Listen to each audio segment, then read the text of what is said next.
Hello and welcome to the Super Art Fight Podcast. Good afternoon, nerds.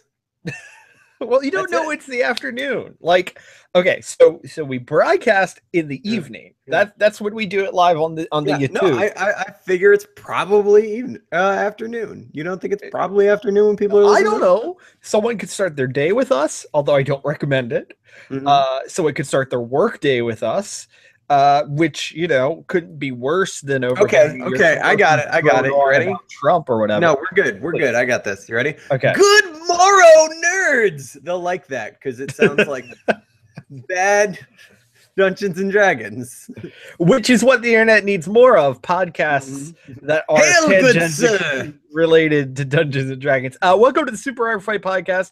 It's episode number 118. Despite what last week's episode told you, where it was said it was 118. No, this is 118. Yeah, take that last week. Yes, this is number 118. With you this week, I am Marty Day. And I am his co-host with the mo-host, Ross Nover. Is that the nickname we're going with? Yeah, I'm liking it. I don't know. I don't know what a mo-host is. I think that's the problem. The mo-host sounds like a really shitty, like if TGI Fridays decided it is time to attack the mojito in the same way that they attacked like what we understood margaritas to be and went, fuck it, it's in a punch bowl now. We're calling it, we're adding a Rita onto the end. It's fine. Yes. They called it a margarita arita. That's what they called it. Yeah. Have you had a lime-a-rita? They're phenomenal. It was an option while I was on vacation, but I coincidentally I am no longer allowed to partake in alcohol. That's a restriction right. I'm finding. Marty Day, everybody. I actually now need to Google if that's a thing that Franciscan monks deal with. I made that. So welcome and thank you for joining us. We're already a little punchy. If this is your first time listening, you can go back and listen to the 117 other episodes.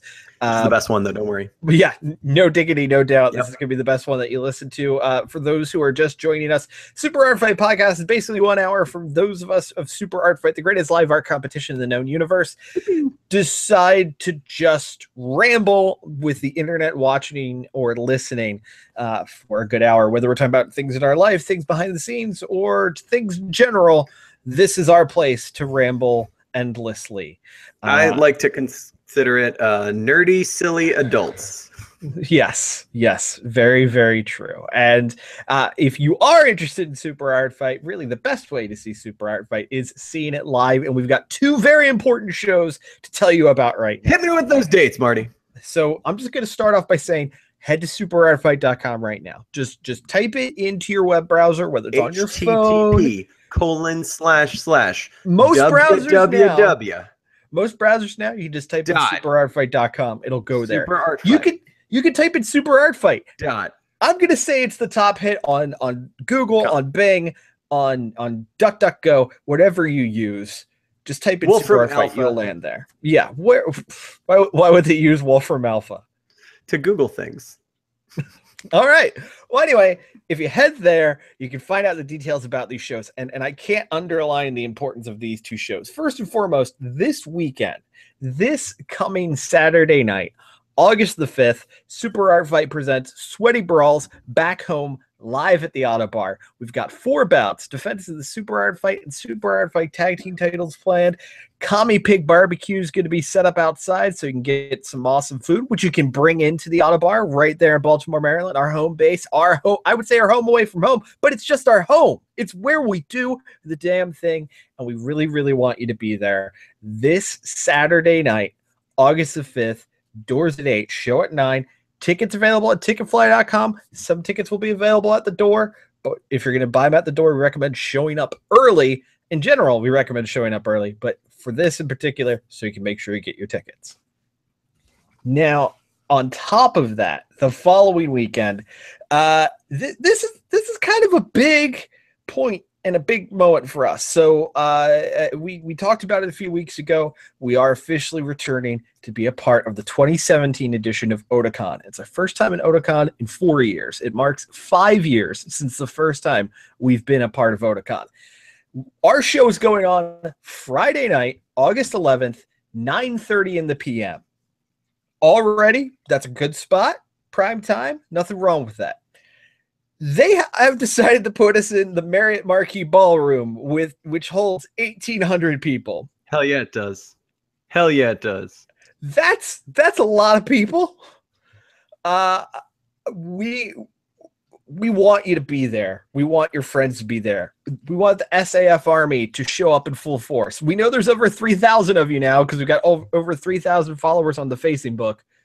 We want all of you to be there, stand up, be noticed.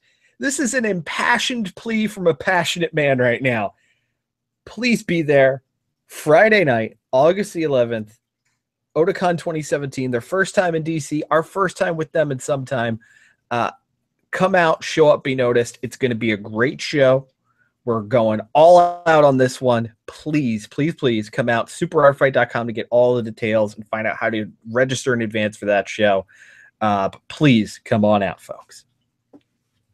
So, all right, covered it. Done. Yeah. That we can wrap up the show now. Just hop in the whirly bird and get out of here. But fortunately or unfortunately for you, there's still more talking to be done. Ross, my dear friend, it's been a bit since we've been able to sit down and talk. Yeah, buddy, I've been covering for your ass the last couple of weeks. Yeah, you have. It was a 1-2 punch, one punch, which was somewhat salvaged by the fact that we had the live episode from Kineticon go up in our stead. I was in the hospital again. Because you're young and virile. Yeah, exactly. Turns out once you turn 30, your body literally does go to shit on you. I just want to say right now, nothing major or horrible to be worried about. I'm fine. That's why I'm here now, and I'm going to be okay.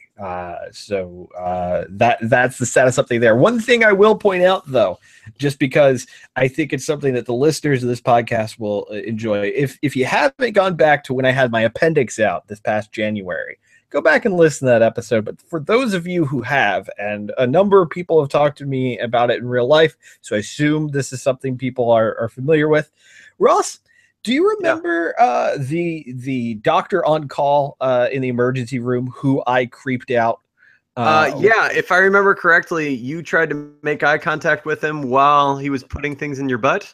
Yes, while he was testing my rectum. I don't remember exactly what you said to him, but it was maybe something like hang on to your butts or something No, when he told me he would have to check me rectally, I said I knew from the moment that we locked eyes that this was going to happen. Anyway, he ended up being the doctor on call when I was at the emergency room a few weeks ago. And in what I can only assume was him for trying to find the most polite way to say, "Oh, dear God," he looked at me and said, "Hey, I remember you." No, wait. Here's my question. After the phrase, "Hey, I remember you," did he then quote this conversation back to you? Or he did not. He did not, but we ended up in a similar situation. So he and I have a history now. Did you pull like a how's the wife and kids? How have been things since the last time? I wish I could say I was wittier. I was too miserable. I was in a very different state than I was the previous time, where I was basically had rebounded from how I was feeling. I was in a very bad spot. So not quite the same sort of hello that I probably should have given him. But I just wanted to clarify that dude remembers that and possibly is scarred from it. You know, it's important that, you know, you leave your mark on this world. And you've done it, sir. I apparently have. Go me.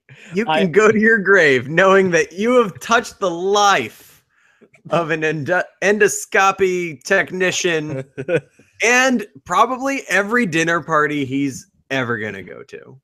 Yeah. Yeah. I definitely feel like I had to have become a story in his life at some point. That's important. He became a story in mine. I don't think I mentioned this exactly, but I've talked about on this podcast in riveting detail how I've been doing house hunting, and I keep making really dumb comments in moments where I think there's no one around. I am proven wrong by that statement. It's part of how I make house hunting fun. So like there was this house where in an effort to officially have 3 bedrooms, there was a room that it was door opens, there's 4 walls, there's a skylight. That's it. Not very big room. It's just 4 walls, a skylight, and a front door to it. And that cost you $2,500 in Brooklyn. It sure will. So I'm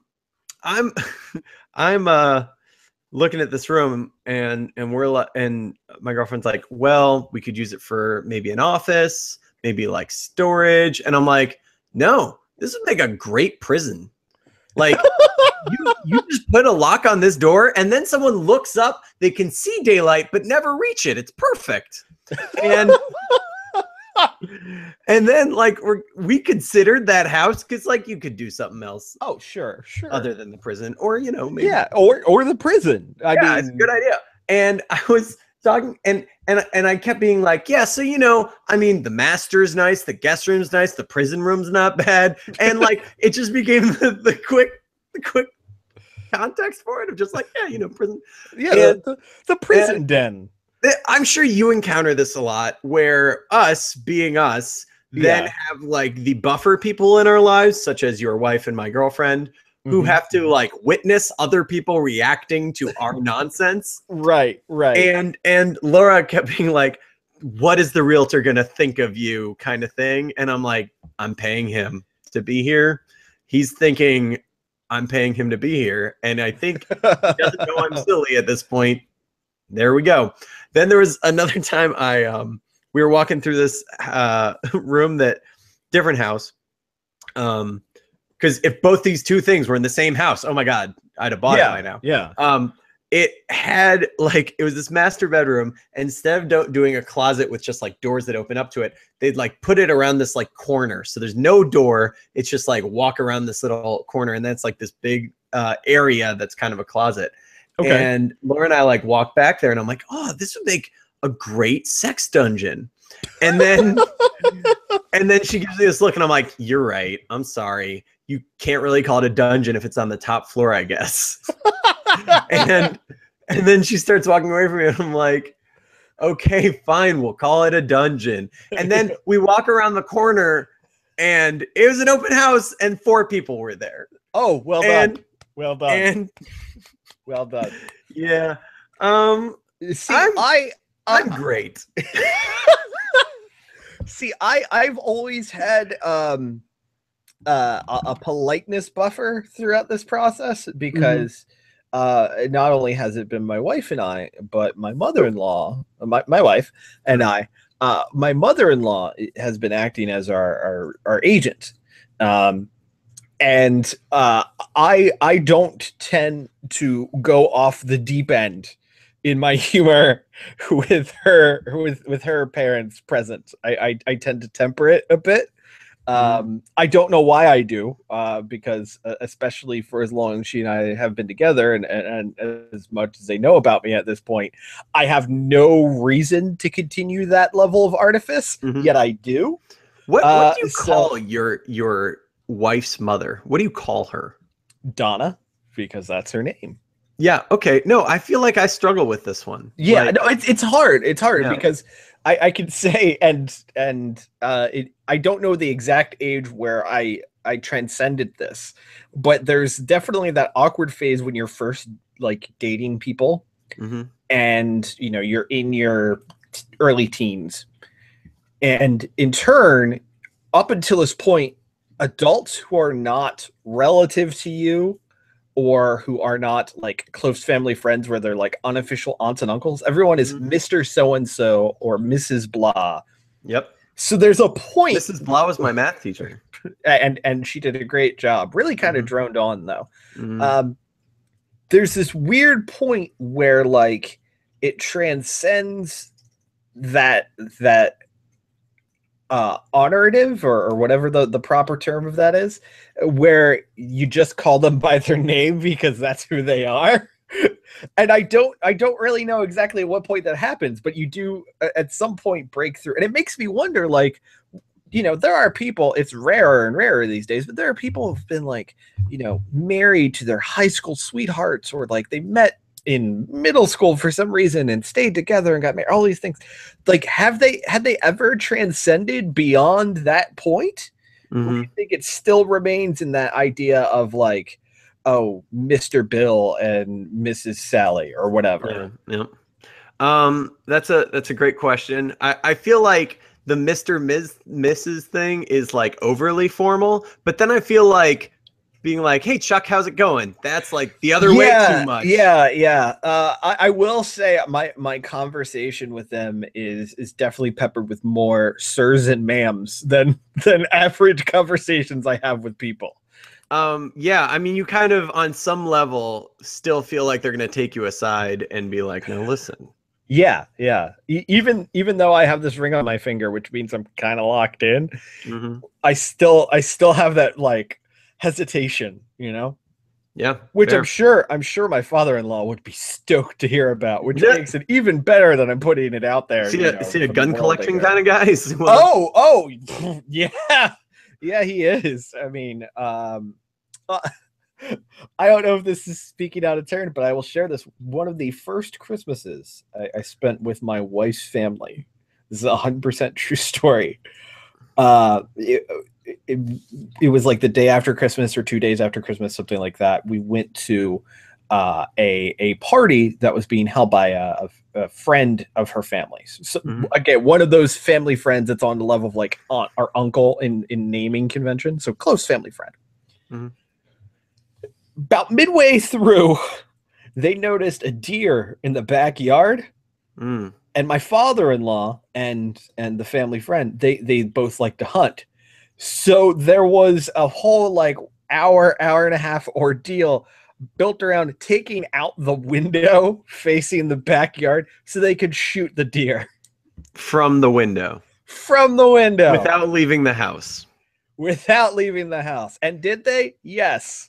And was the last thing, one of the last things I saw during the holiday party was them draining the deer of its blood? Yes, it was. I mean, it's really nice when your house also works as a hunting blind. So it's really yeah. I mean, why not? That's why they put drains in garages, right? Did you have to wear an orange vest around the place? You would think. Holiday hunting vests. This is all this. This is, oh my God. We may have, you know, it probably is a very well touched market because Christmas blank is just kind of something people do. But if not, high resolution, high visibility, Christmas themed hunting vests. Like that's got to be worth tens of dollars, right? Yeah, at least. I think we found at most. I think we found our next market. We're just gonna use the same name. It's still gonna be called Super Art Fight. Yeah, but we are going to be a Christmas themed hunting outfitter company. I see no problem with this plan. I think it's the way to go. It's the way of the future. I'm excited by this plan, and I'm happy to be a part of it. And finally, as I've been wanting since day one, we're going to get our products in at Bass Pro Shops. It's what I've always wanted. Finally, after all these years. Yeah, you see, guys, Super Art Fight isn't about the fame or the money for me.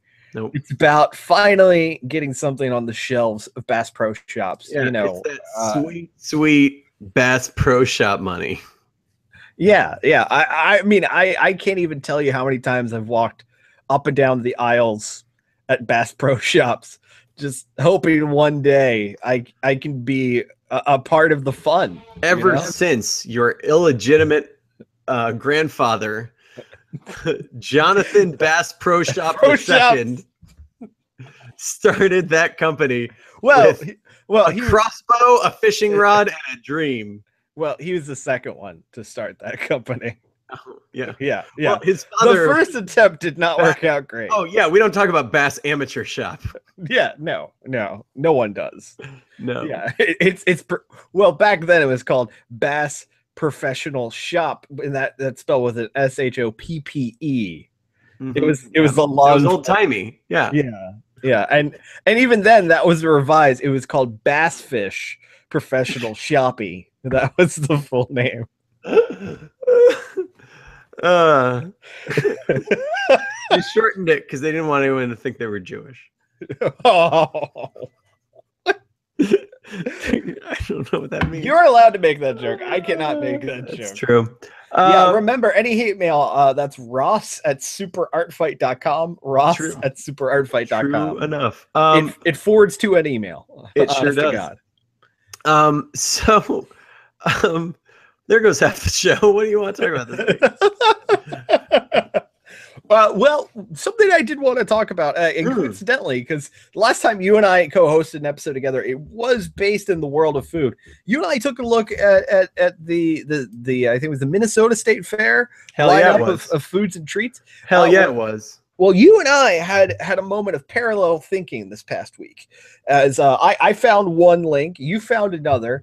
And let me see if I can pull it up right here. The Center for Science in the Public Interest, which is a legitimate, very, very real thing. They have something they call the Extreme Eating Awards, and I have to underline how extreme it is. It is so extreme that extreme is spelled with an X, not an E. No, an no X. E. That's right. X marks the spot of these terrible, terrible foods. So I will bet you money this is their most traffic page on their website. This was the no idea doubt. Of an intern, and they went with it, and it's the most fun page they get to work on. It's the reason that Maggie, the web content manager that's really sick of her coworkers, finally gets to be the hero for a day. It is on par probably with all of the video package and on-screen graphics guys at ESPN looking forward to Nathan's hot dog eating contest. They're just like, fuck it, we will work 4th of July. This is happening. We are going to make this, and we are going to blow it out. So I'll include a link to this in the show notes. But this is the 2017 Extreme Eating Awards, where we quote-unquote honor dishes at major restaurant chains that are designed to add a notch to your belt and a blow to your heart. That's for sure. Do we just want to like go through one by one here? Because this is a hoot. Yeah.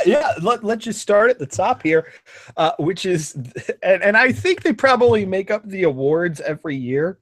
Yeah, which is a shame. Yeah, I would love for this to be, if you're listening, Center for the Public, Center for Science in the Public Interest, please, I want to start seeing more of the process here. Like, half the joy of the Oscars is hearing about the nominees and then seeing the winner. So don't just give me the winner. I want to see what was in contention here. I want to be able to really break down the game film of what led to these items getting selected. So the first selection here is the Worst Visceral Effects Award, and that goes to everybody's favorite chain restaurant. That's right, it's Chili's, as they have brought us the Ultimate Smokehouse Combo. Hell yeah, they have. Yeah, the Ultimate Smokehouse Combo, as described by Chili's online menu, starts with allowing you to choose any 3 meats. Anytime you're eating 3 meats and they're not all like already put together, it's a lot of meat. Yeah, it is a ton of meat. So of those 3 meats, you have the option of smoked bone-in barbecue chicken breast, jalapeno cheddar smoked sausage, hand-battered chicken crispers, or of course a half rack of their infamous baby back ribs. So what they chose, and of course they're picking this for the most comical combination of calories. They chose the sausage, the chicken crispers with, of course, honey mustard sauce, and the Texas dry rub ribs, and then sides of roasted street corn, home-style fries, chili garlic toast, and garlic dill pickles. I saw this and I was like, that looks like you're ordering for 3. Yeah, Like, there's quantity. a photo, and look, not that long ago, we It's in a the tray. Super Hard Fight roster, It's bigger than the tray. I forget the name of the barbecue restaurant we went to in DC, which will probably be returning to Otakon weekend. We had trays that weren't entirely dissimilar from the contents here, Yep. but they were not as massive. This has 2,440 calories, 41 grams of saturated fat, and a whopping 7,610 milligrams of sodium, which is apparently 3.5 days worth of sodium. Yeah, when you eat that much sodium, first off, that is more than is in the entire Mojave Desert. That's important to note. But when you eat that much sodium, you are going to literally become sodium. Like, yeah, you are become sodium, destroyer of worlds. Yeah, that's who you are at this point. If we were to drop you in some liquids, you would explode. That makes me wonder. I assume that it's probably recommended that if you're going to engage in this meal, glass of water on the side. Don't bother with the Diet Pepsi. Just chug down some cool agua, and it's going to work out. Up next in the list is the least original breakfast, and I'll be honest, I agree with the sentiment of the writers of this page here. This is a 0 in terms of well thought foods. It is the cheeseburger. It's from the International House of Pain itself, IHOP. The cheeseburger omelet with pancakes, butter, and syrup. Cheeseburger omelet, Ross, in case you're wondering, includes eggs, hamburger patty pieces, hash browns, tomatoes, onions, American cheese, ketchup, mustard, and of course, pickles. See, I want to say 90% of that makes sense to me. Where it loses me is putting the hash browns inside the omelet. Like everything else I get. The hamburger patty pieces, sure, you got them handy. You're on the grill already. Make it happen. The tomatoes, the onions, sure. The cheese, yes. All omelets deserve cheese.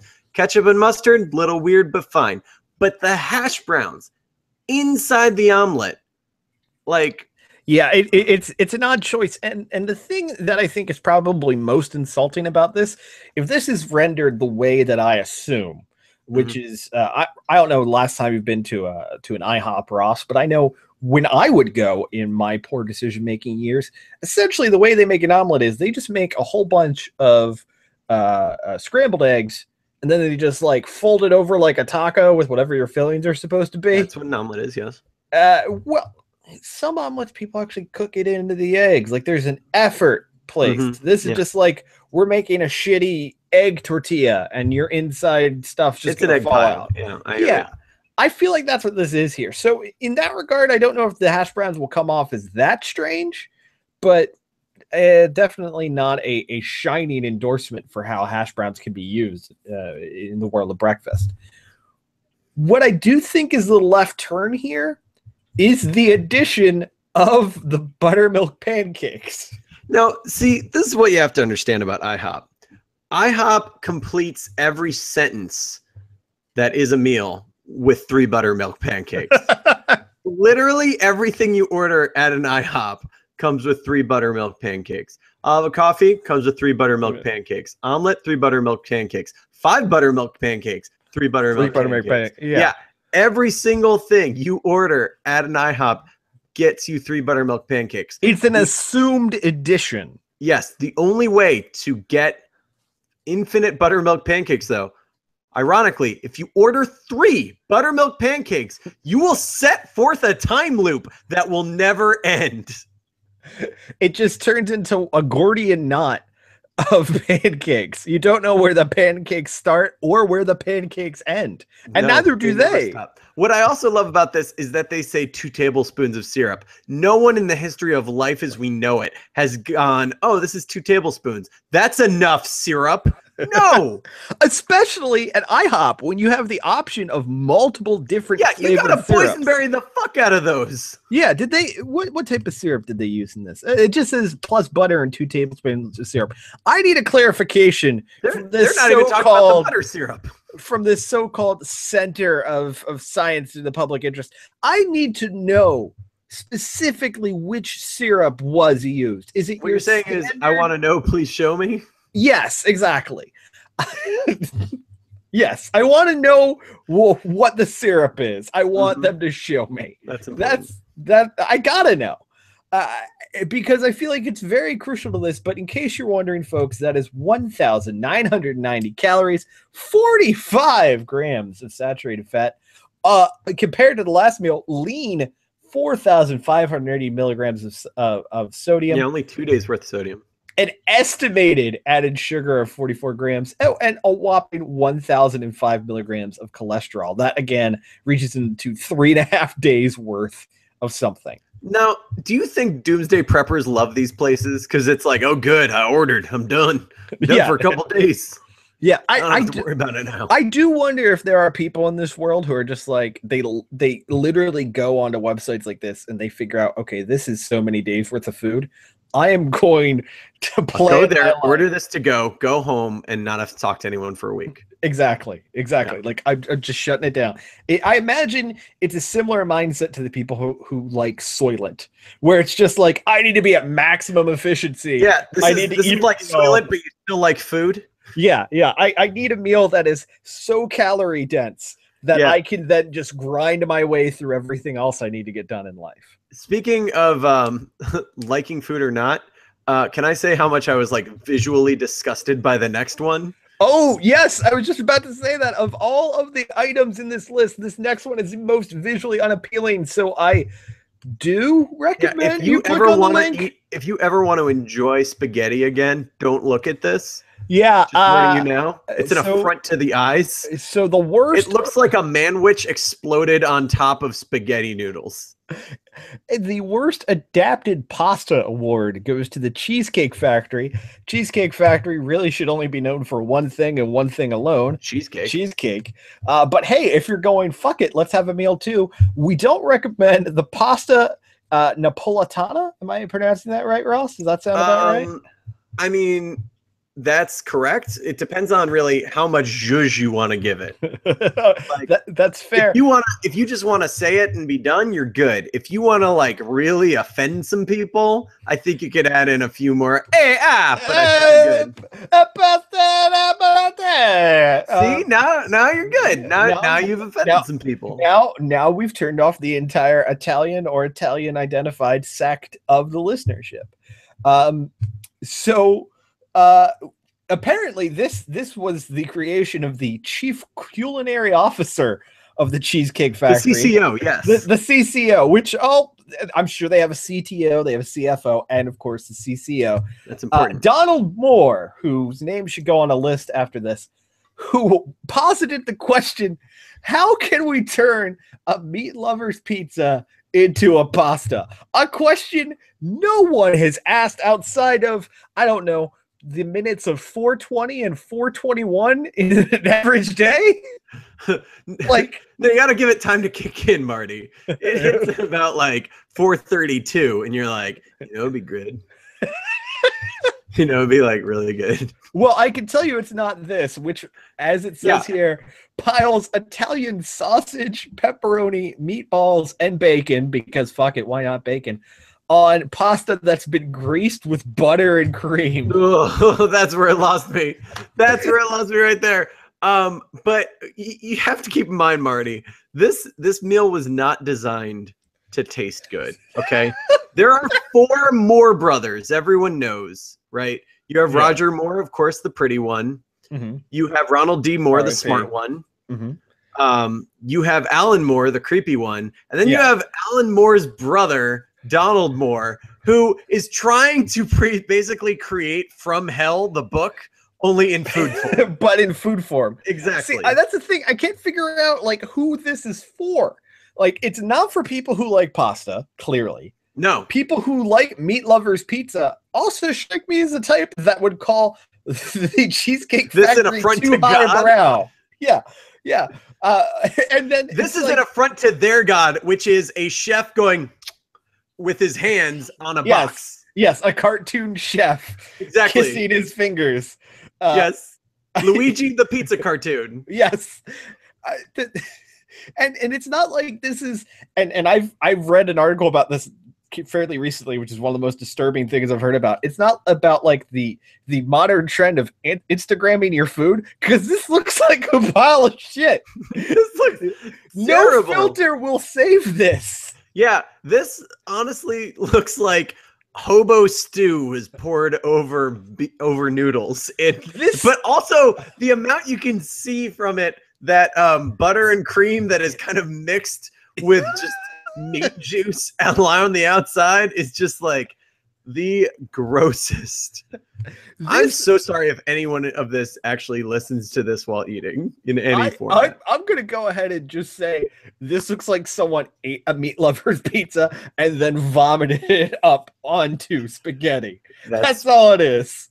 Yeah, it's possible. Anyway, that comes in with 2,310 calories, 79 grams of saturated fat, which is a whopping 4 days of saturated fat, and 4,370 milligrams of sodium. Next here, a place very near and dear to my heart, and by that I mean my arteries. Buffalo Wild Wings walks away with the weirdly named BW3. I don't know why that's their short name. But they walked away with the worst cheese in a leading role with their cheese curd bacon burger with fries. Yeah. So I'm looking right at it. Are there jalapeno poppers? No, they are cheese curds. Those are cheese curds? They're cheese curds. So cheese not a curds, shaved cheese to be in. For those unfamiliar with cheese curds are literally curds of cheese that have then been battered and deep fried. And in the case of this burger, they took them, they put them on top of a burger, put additional cheese and bacon strips on it, and then have what's called a cool heat sauce. Yeah. Cool heat sauce is not a thing. It's not. Cool heat sauce is like to donkey sauce what Joe Cool is to Snoopy, basically. Yeah, and of course, what Urkel Suave is to Urkel.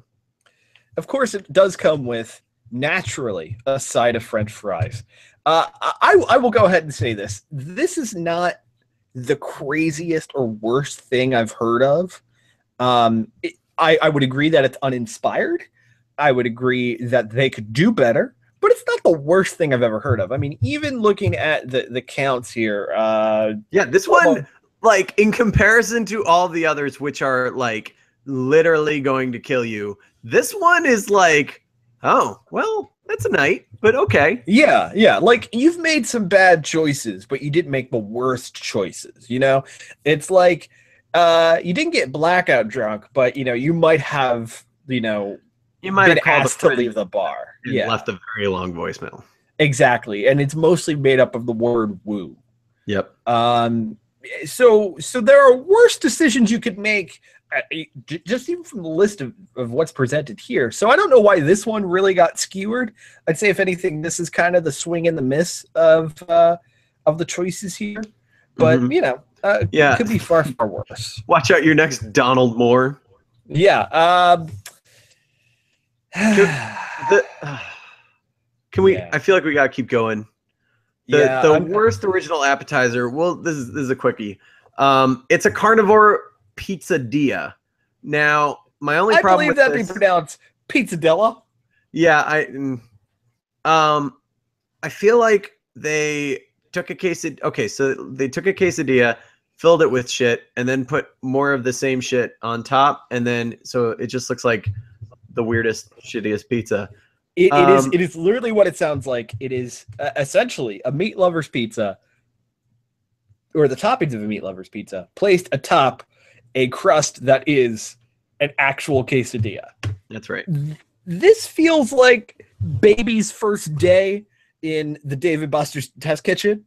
Mm-hmm. Like, this is a Monday choice. This is not or it's a Friday, just got to get something new on the menu. Like, it is clearly not prime work from Dave or Buster. I feel like they've really got to step their game up here. What really kills me about this one is that a normal quesadilla, okay, you take one tortilla, you put the toppings inside, you fold it in half, you put it on the grill, you're done. Yes. This one, so they looks like two full-size tortillas. Two full ones. Thank you. It's cheese in the middle. Yeah, and like I like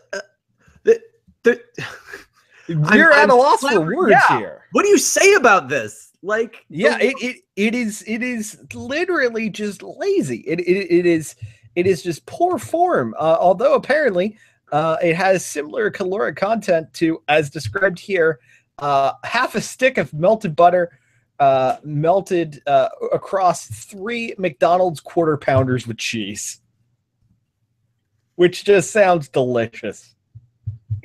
I mean, I will say though, this does have 8 slices, but I do feel like you eat one slice of this and then fall asleep instantaneously. Speaking of falling asleep instantaneously, we need go no farther than this next award, which we're getting toward the end here. It's the most damage from a supporting vegetable. To the episode as well. Okay. Yes. This goes to Texas Roadhouse.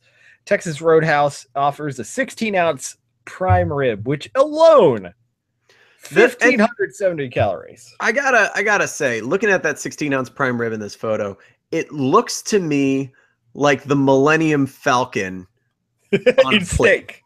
In steak form. That thing is massive. It looks like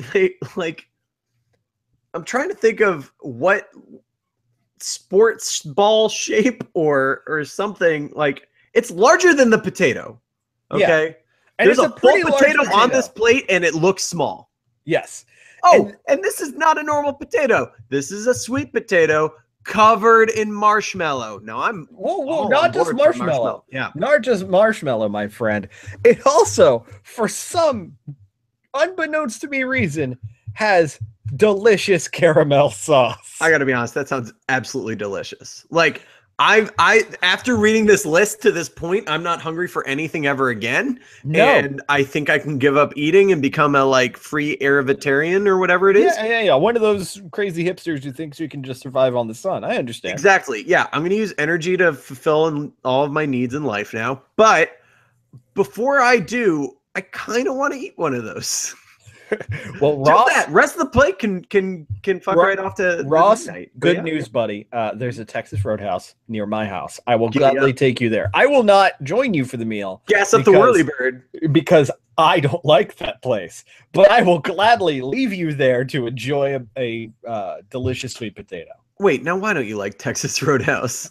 Because Patrick Swayze's not there kicking people out? Well, that's problem number 1. Problem number 2 is it takes forever to get sat down and the food ain't that great.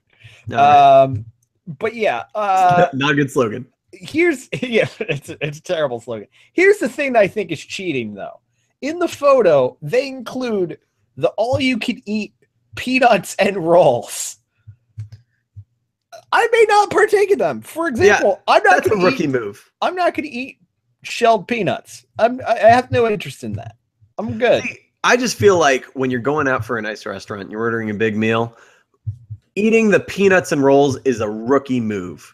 Like, you are not roll, there. I'll do that. If it's a good roll, I will do I'm all about a good roll or a popover. Like, yes, I'm on board. But like, you're there to order things. You're not there for the rolls and the peanuts. Yeah, if you are getting a 16-ounce prime rib, you don't leave after the opening act. Come on, unless you're there for the opening act. But that's how No, Olive I Garden refuse to let this be like the soup time I wanted to see John Mayer's opening band. I refuse.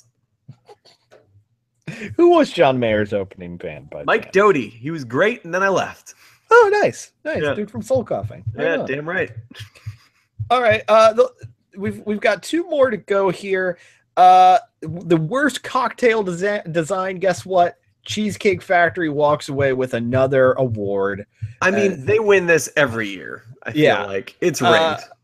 with what they call a flying gorilla. Ross, without reading the description, what would you say a flying gorilla is just from its name? I'm gonna guess it's got banana flavored something. It's a cocktail, so banana flavored I don't know, ice cream.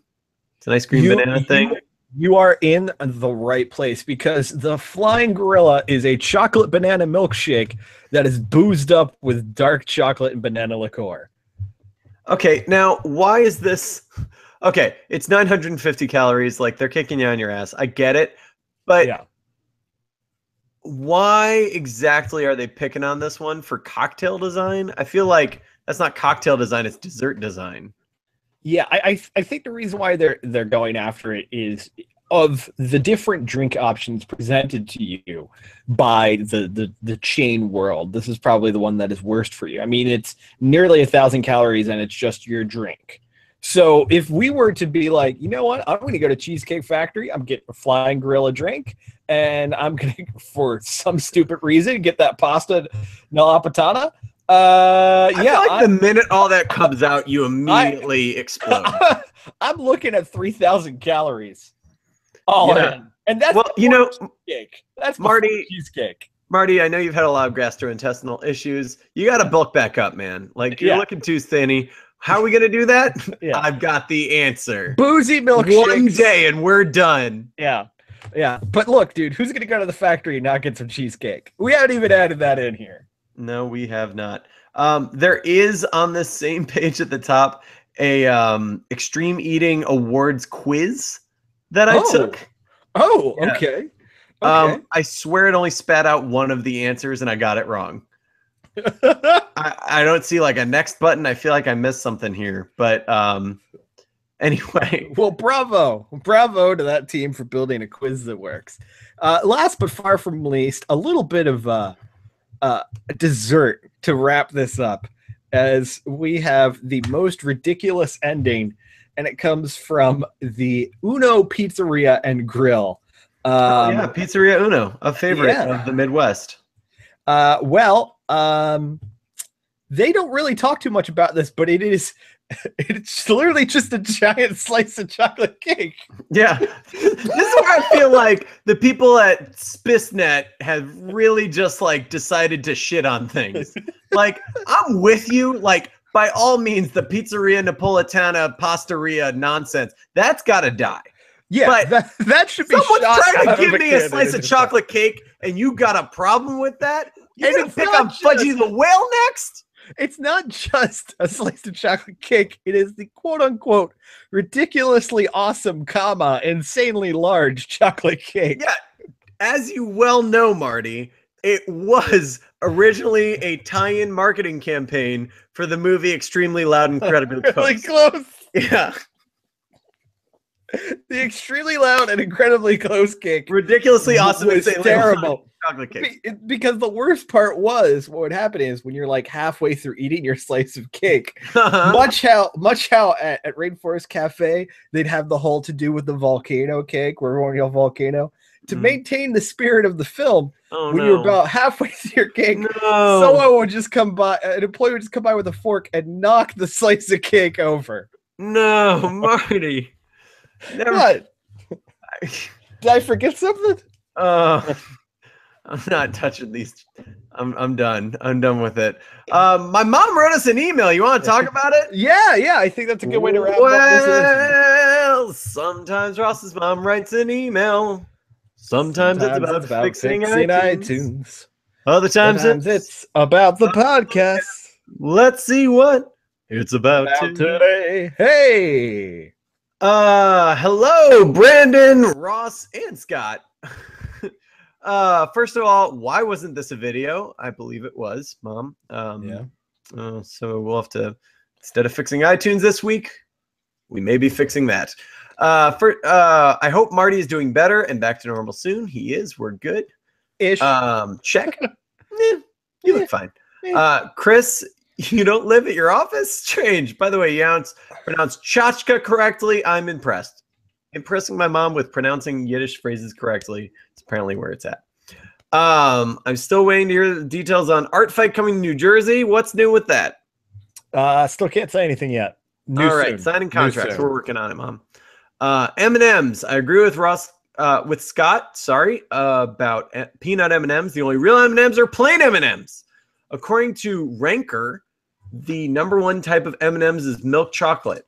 To use a quote from the movie The Ten Commandments, oh, you've got peanut butter M&Ms. These are now. the prime M&M, and I will fight anyone who says otherwise. I would like to quickly mention, if you want to know a lot about M&M opinions, listen to the podcast We Got This with Mark and Hal, and you will hear my Overwatch playing buddy Hal Lublin talk about a lot of things going deep into the M&M canon, and there are ones I didn't even know existed. That reminds me, another $1,000 adventure, M&M canon. Oh, good one. I like it. Sorry. So to quote the movie, The Ten Commandments, so it is written, so it shall be done. Also applicable, make it so. Origin is not Captain Picard, but either Richard Kipling in the poem The Ballad of the Clamforddown,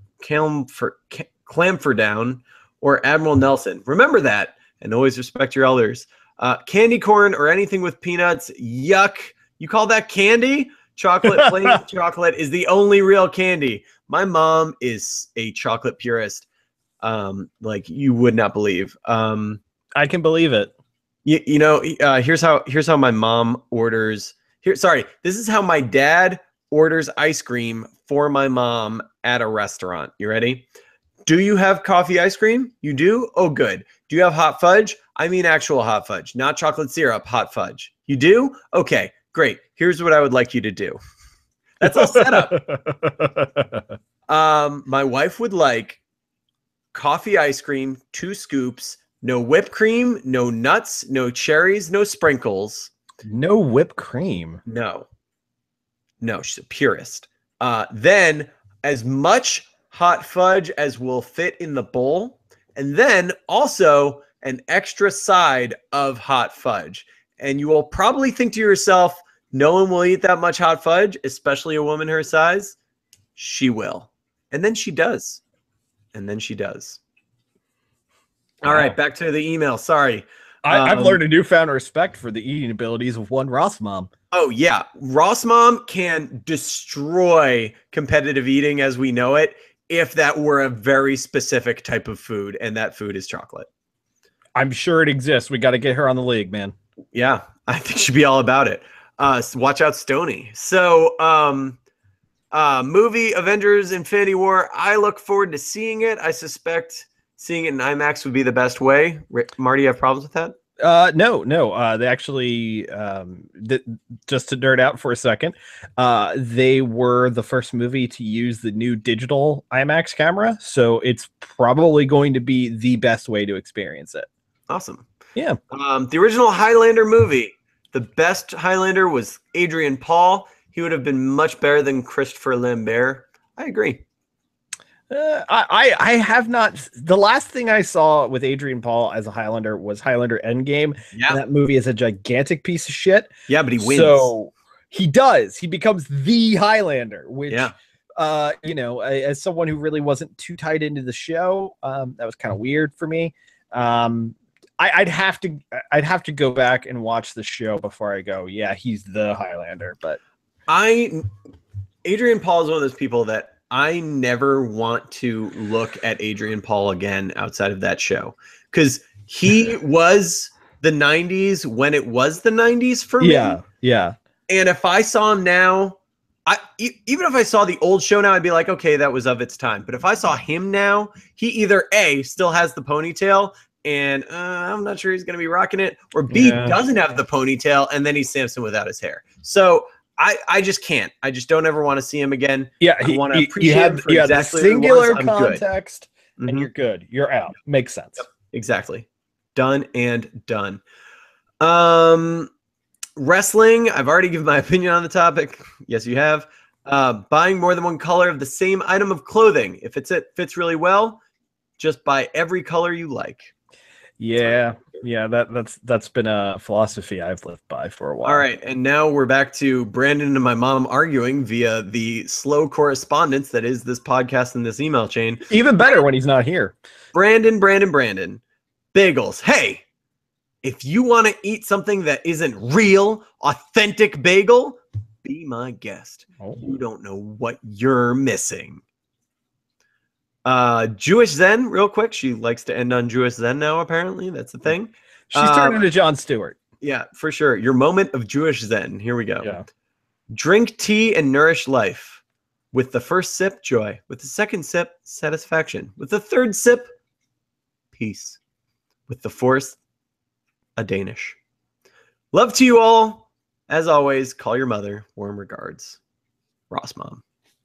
I thank you as always to Ross Mom for sending us an email. If you have listened to this podcast and you'd like to send us an email with your thoughts, you can. superartfight@gmail.com. Of course, you can bug us on Facebook and Twitter, facebook.com/superartfight and twitter.com/superartfight @superartfight on Twitter. If you head to superartfight.com, that's the hub for everything we do. There's a contact us section. You can bug us on there. If you enjoyed this podcast, please share it with your friends. Feel free to rate, review, subscribe right there on iTunes or Stitcher or Google Play, wherever you get your podcasts. Please enjoy us, share us, and hopefully we will grace your ears again real soon. But until next time, 1, come to the Autobar, 2, come to Otakon, and 3, for the Super Art Fight podcast. I've been Marty Day. I've been Ross Nover. And this has been the Super Art Fight podcast. Have yourself a wonderful, wonderful week. Bye.